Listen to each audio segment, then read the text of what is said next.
Leather, where are you? Here, in the back of the cave. You're safe. Praise Lilith. What did I tell you about saying that? Right. Yes. We only praise ourselves. Exactly. You're sure Harry got out of there safely? I followed him until he stopped at some petrol station outside of Rome. He's fine. He drove the car around back and then started walking to the hotel. He'll be a couple of hours at least. Excellent.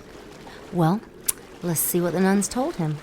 They're still fresh, only a couple of hours old. Good. It should be easy to reach them. Did you wipe down the car? Yes, it's free from any human prints. Jim Morrison drove the car for a bit before parking it back at the station. That should keep the police guessing for months. Jim Morrison? From the Doors? How did you get his help?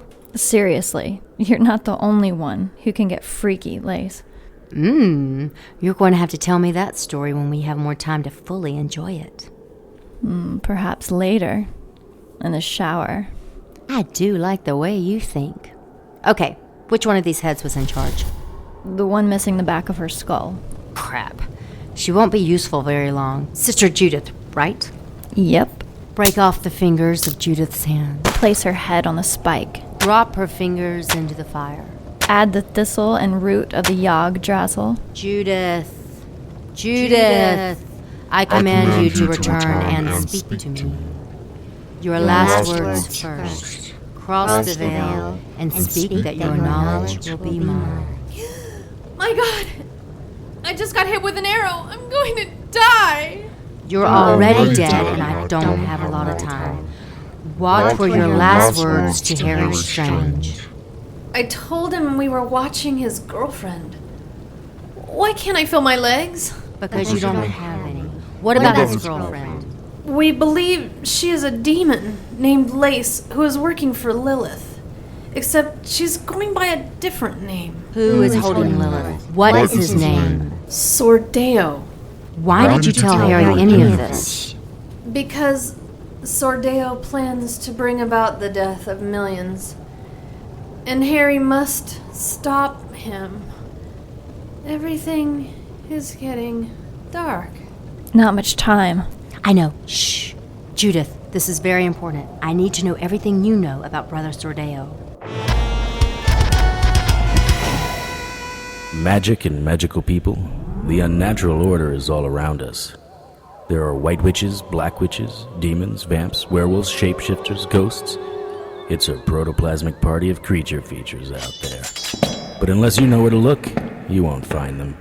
I know where to look. My name is Harry Strange.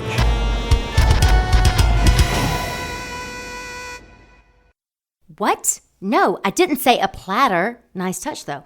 Listen carefully. Take notes this time. Tonight? Oh, never mind, officer. He just walked in. Harry! You're safe. What happened? Where did you go? It's been a long night. I found out some disturbing news and need to get out of here. Where are the rest of my things? What's wrong, lover? Most men don't leave in the middle of a date with me. It wasn't by choice. I need to get going. Easy, big guy. Tell Fiona all about it. You are so tense. I'll take all of that tension away. No. I have a couple of questions, though. I've got a better idea. Fiona, we need to talk. I can talk. I can tell you anything you want to hear. Like this one time, I was in the shower with two of my sorority sisters. We'd been drinking and... How about a little straight talk? Honesty. You're familiar with the word, correct? Fine. I don't like puppies or kittens, and the number is somewhere in the low hundreds. And how long have you been an unnatural? What do you... No, don't lie to me. I was trying to find the right moment to tell you. It was one of those things I wanted to talk to you about last night, but you ran off. I hardly ran off. A nun with a .38 escorted me out. Ooh, a nun with a gun. That's a game I haven't played. I'm not screwing around, Fiona. You've been deceitful to me from the start. Tell me why I should believe anything you say. Well, I did save your life. Come on, Harry. Being enchanted doesn't come up easily in conversation. I guess I could have said, "Hi, Fiona here, going to rescue you from some crazy person with a bow and arrow. But first, I want you to know that I am an unnatural." Is that cool? Well, I suppose no. Oh, wait, I know. I could have told you while you were busy between my legs. Yes. You got a license for that tongue, fella? By the way, I'm a dark angel. Oh, yeah, that's the spot. Fine, Fiona. It's out in the open now. What do you want with me? And spare me any bullshit. I need your help to stop World War III from starting. What? There's a renegade monk planning to start a nuclear war in the Middle East and free 2 elder gods in the process. God's wrath and death and destruction will follow. Film at 11. Does everyone know about this except me? Did I miss a memo? No, it was on Twitter. What? I'm kidding.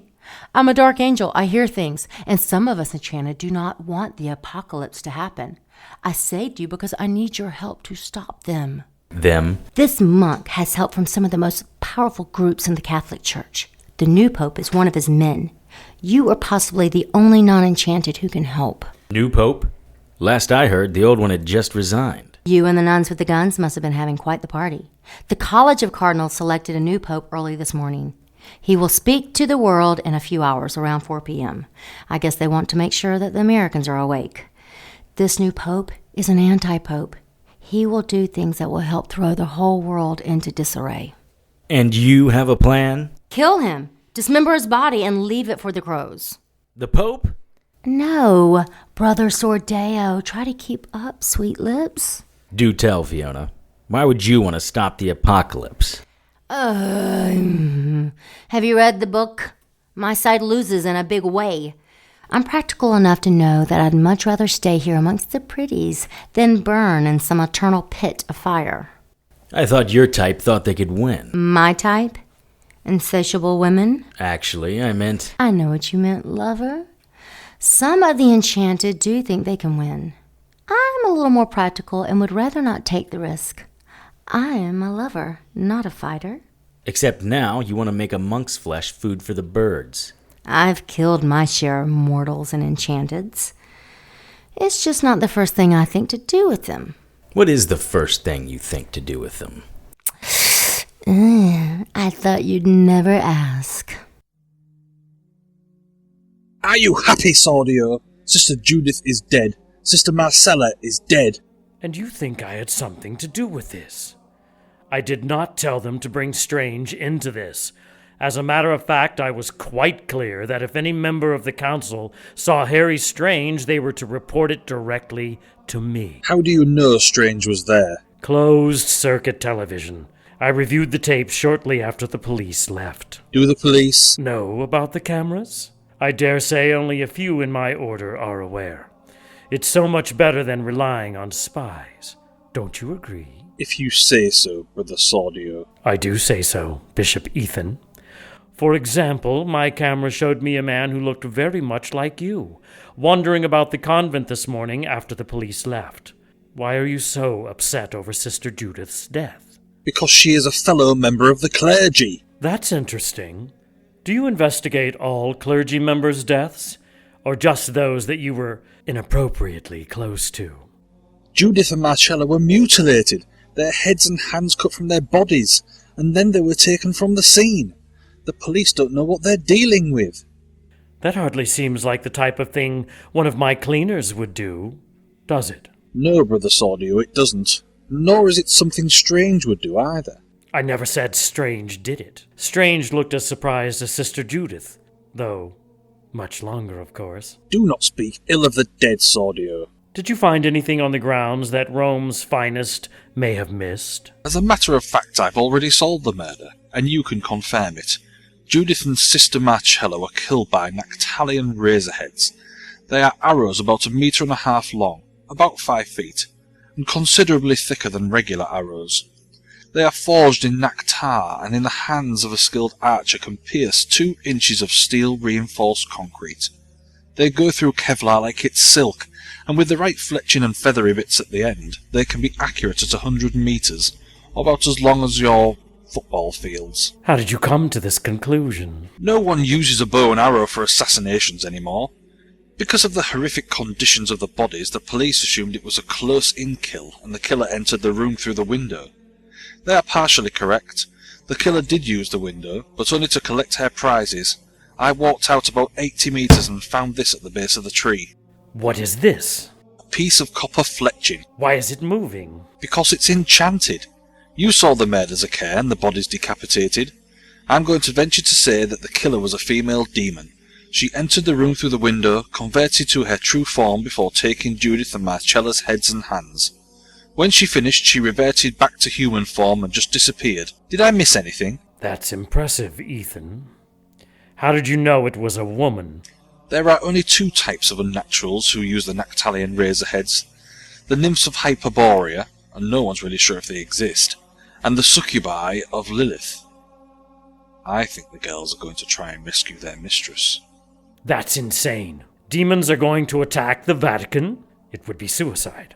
Not if they somehow convince Strange to join them. Why would Strange join them? You are holding his girlfriend. Perhaps. Either way, you may want to stay away from windows. Brother Sordeo, pardon the interruption. I know where Harry Strange is. Start making sense, acolyte, while you still possess your tongue. Oh.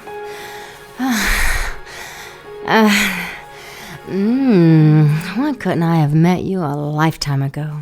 Fiona, after this saving the world thing is over, you and I need to take a vacation somewhere. Are you suggesting we run away together? Maybe. Would you run away with me right now? I can't. I have a friend who needs me. And the whole nuclear monk thing. You're right. We need to stay on task. I need you to get me into the Order of the Dagger and the Cross tonight. Well, you realize what you're asking? They don't exactly welcome enchanteds with coffee and donuts. You get me in, and I'll do the rest. I have a plan. You want to share that plan with me? Sorry, lover. This part is a party of one. Are you saying you have trust issues with me? Aw, don't get all pouty-faced, boyfriend. A girl has to have some secrets. You asked me to get you into the most radical order's headquarters on what could be the eve of Armageddon. You're gonna need to give me a little more than a wink and a nudge. I've given you more than most. You're going to have to trust me. Harry, are you listening? Fiona, look at this. This was a scene outside St. Peter's Cathedral in Rome moments after Pope Dionysius II debut speech in which he outlined the tenets of the new Catholic Church. The scene was one we've become accustomed to from Europe. Protesters setting fires and bashing in storefronts. Police in riot gear and behind plexiglass shields pushing the mob back. What we weren't used to was the backdrop of St. Peter's and the Vatican. Excommunication for homosexuals, divorced men and women, any supporters of stem cell research, abortion, or Planned Parenthood. What the hell? This doesn't make any sense. That's the police. They were faster than I thought they'd be. You've got to run. What are you talking about? No time, lover. Throw some pants on and get out. Ledge to fire escape. It's the police, and I can't have you getting caught. Fiona was moving fast. I've never had a woman get me into my clothes as quickly as she was doing. Go! There isn't anyone in the courtyard. We're on the 20th floor. Don't be such a wuss. Ledge to fire escape. Now! I gotta get a better travel agent. Fiona closed the window behind me. Okay, officers. I'm opening the door now. Just watch out for the tail, fellas. Brother Sordeo, pardon the interruption. I know where Harry Strange is. Start making sense, acolyte, while you still possess your tongue. Yes, brother. A call was routed to you from the lay admin at the Order of the Dagger of the Cross. It was a woman who claimed to have knowledge of the whereabouts of Harry Strange. He is in Rome. That's old news. Perhaps I should get my tongue clippers ready. Wait, brother, there is more. She said she can deliver him to you tonight at the offices of the Order. That's excellent news. Where is she? Who is she? She said her name is Fiona. What indulgences does she require from us? What? Sometimes I think I eliminated the wrong retard. What does she want in exchange for Strange? Lilith's head on a platter. Impossible! We need Lilith for the sacrifice. Not exactly, Brother Ethan. You said we needed the whore and Strange. And we do. But I meant the other whore, Strange's partner. An elder god would enjoy a demon sacrifice, but a non-virginal human who is also a powerful witch, that's a treat. How do you know Carmen isn't a virgin? Have you looked at her? Trust me, she's a fornicator. But you don't know for certain? No, I don't have first-hand experience. I suppose we could test her. Or we could just make it so. Bishop Ethan, are you volunteering? So soon after Sister Judith's murder? You're not one for letting the grass grow under your feet, are you? Acolyte, I want you to go downstairs and reinforce the circles of protection and neutralization around the witches. I am going to get the number Fiona called from and send a recon team to her. Bishop Ethan, will you join me on the capture of Harry Strange? Our new Pope is about to speak. Don't you want to hear what he has to say? Why would I do that? I wrote his speech. Acolyte, relax! I'm not going to do anything. Step back into the inner circle. Look, I am stepping back, see? Don't step out of there again. I have work to do. I need to reinforce the holy circles. Right. Man work. I get it. I don't know why you bother. The painting on the floor doesn't hold me in. I am not a demon. It neutralizes your magic. You're powerless in the circle. I see. Don't you think it would be wiser to paint Lilith's floor first? She is a demon. I'm not a demon. A dark angel, perhaps. A succubus, for sure. But not a demon. Oh, God. Here she goes. Did you know I was Adam's first wife? She never shuts up about this. I was the first woman of the Bible. No, you were not. You're a temptress who seduces men and then takes their souls to hell. Perhaps now. But once, I was worshipped as a god. Now you got her started. I don't know who's worse, listening to her or Sordeo. How dare you compare me to that little worm of a man? I will see him rotating over a fire pit. A pole piercing his ass, tearing through his body and coming out of his mouth. She has some anger issues. Just like Sordeo. Was that a joke, Acolyte? No, step back. I think it was. You know, you don't have to put up with Sordeo. I can help you. Don't listen to her, Acolyte. She's just a mortal who has some remedial magic skills. I am the real deal, and I will get out of here. Even now my angels approach. Save yourself, little one. Your primitive magic will not be a match for them. Primitive magic? It seems strong enough to hold you. No! Your faith in your magic is a bit lacking. There's still a chance for you, Acolyte. Release me and I'll spare your life. Don't back away from me. I command you to release me. Get thee behind me, Satan. Really? Get thee behind me, Satan? Do you think this is Vacation Bible School or CCD or whatever you wafer-eating baby sprinklers call it? I am Lilith. I stood by God's side when he cast the morning star out of heaven. Even now the morning star fears me as much as he loves me. I have stared down legions of angels, and you, a lowly fluffer for a repressed ass-gobbling, think you have any authority over me? Gotcha! What?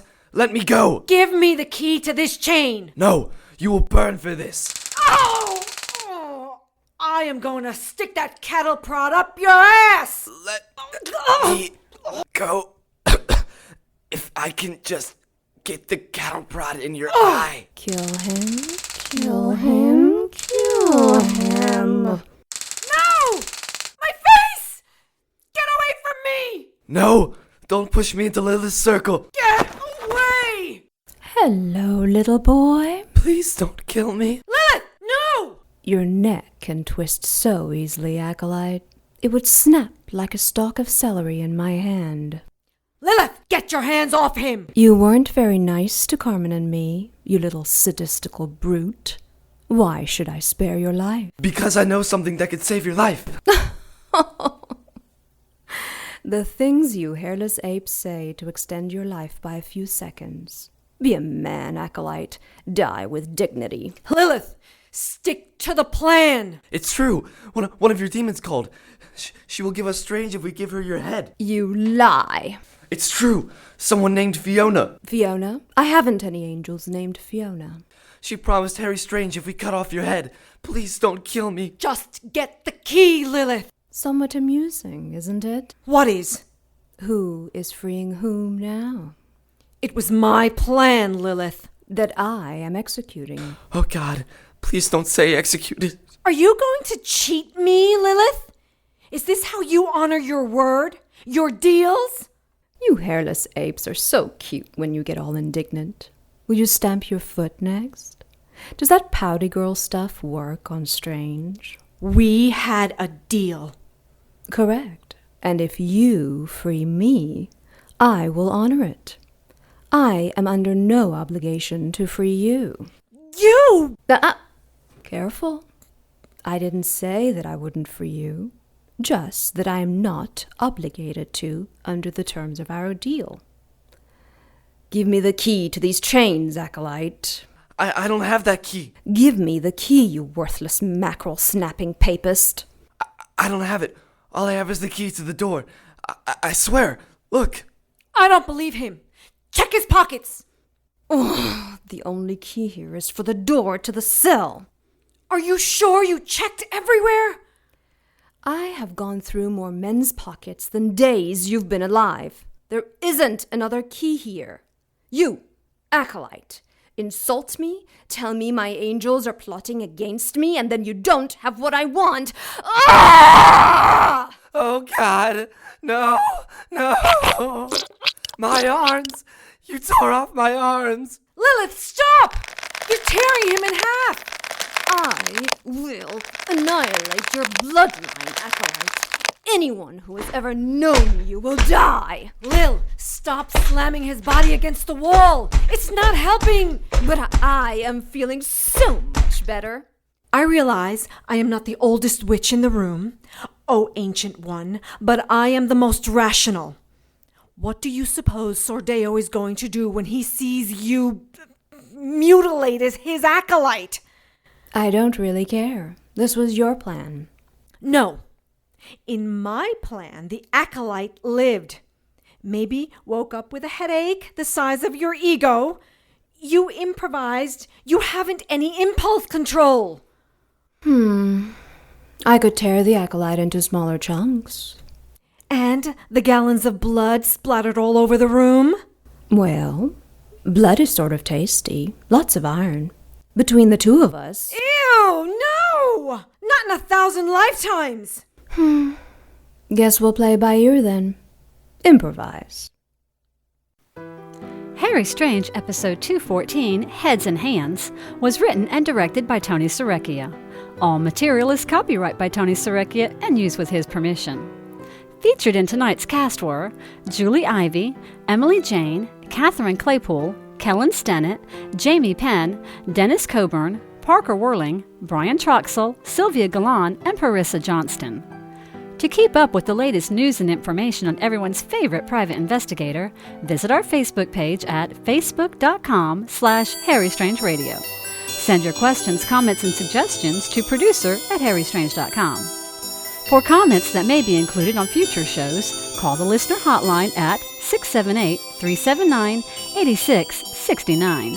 That's 678-379-TONY. Harry's opening theme music was written and performed by Lance Hogan and is copyright by Lance Hogan and used with his permission. Incidental music and character themes were written and performed by Ryan Lessard and are copyright by Ryan Lessard and used with his permission. Contact Ryan at rlessardmusic@gmail.com. Incidental music was written and performed by Kevin MacLeod and is copyright by Kevin MacLeod and used with his permission. Visit Incompetech.com for more of Kevin's music. Our marketing and PR director is Vanessa Schill. Email Vanessa at producer@harrystrange.com. For the Harry Strange radio drama, I am Joann Pruden. Good night.